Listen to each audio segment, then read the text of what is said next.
Blessed are the peacemakers, for they shall be called sons of God. So the point here is peace is to be made, not kept. Because you can't keep what you don't have. Peace isn't something you have to give or to keep. It's something God gives and makes. He makes peace. You can't keep what you don't have. Anyone in this room who is married with more than one child knows exactly what I'm talking about, okay? And that doesn't mean if you're not married or you only have one child that you can't understand this. I'm simply saying that the more sinners you have living under the same roof, the more evident this principle becomes. As soon as the house wakes up, there are infinite numbers of possibilities and opportunities in the day for selfish wills to collide. Sinners just smash into each other before you've had your first cup of coffee.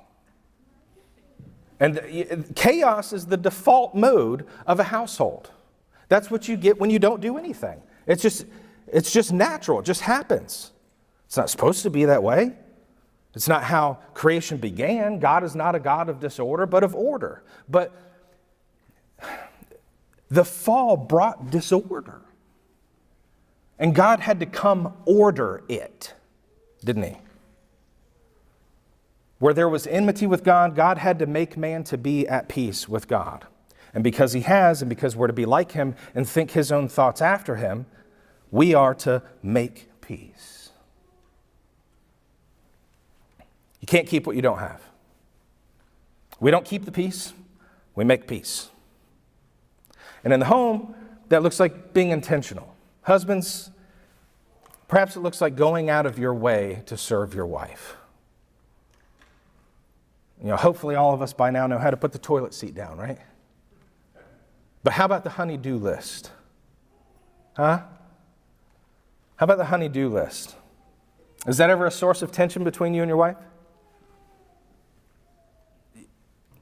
Maybe some things that you haven't gotten around to because they're not that important to you, but they're important to her. Yeah? Come on, man. You can do that. You can make peace there. That's not hard, right? Wives, you can make peace by making that list a little shorter. I mean, not everything's an emergency, right? Not everything's a priority. You can make peace by managing your expectations and disciplining your disappointments. I know he lets you down. Listen, ladies, I know he's not perfect. He's a work in progress. But you know what? You are the most effective tool, the most effective refining tool in the hand of the Redeemer to make him into what he's supposed to be. Now, you are the tool, not the hand, okay? So don't work against him, work with him. Make peace. Children, you're not off the hook. You can make peace simply by obeying your parents the first time they ask. Did you know that God promises that if you honor and obey your parents, things will be easier for you? He promises that. Things will go well for you if you do that. Do you know that?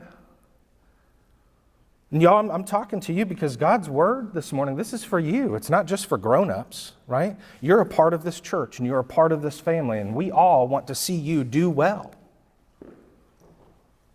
Honor your father and mother. It will go well for you. One of the blessings that you'll receive is you'll grow up in a peaceful home. That's a blessing. Honor your parents. And making peace outside of the home in other contexts, work, school, church, often look like being a part of the solution and not part of the problem. Identifying a problem is easy. Anybody can identify a problem, right? Not everybody can come up with solutions and provide solutions. And sometimes the solution is simply not stirring the pot, right? Nobody ever said you had to show up to every fight you were invited to. A harsh word stirs up anger, but a gentle answer turns away wrath, Proverbs 15 says. One way to make peace, then, is to just keep your mouth shut. That's not passive. That's intentional. That's hard to do. James says so, doesn't he? Control of the tongue is hard, but it must be done. The tongue is dangerous. It sows discord. It lights fires that can burn the place down, whatever the place may be, churches, organizations, even nations.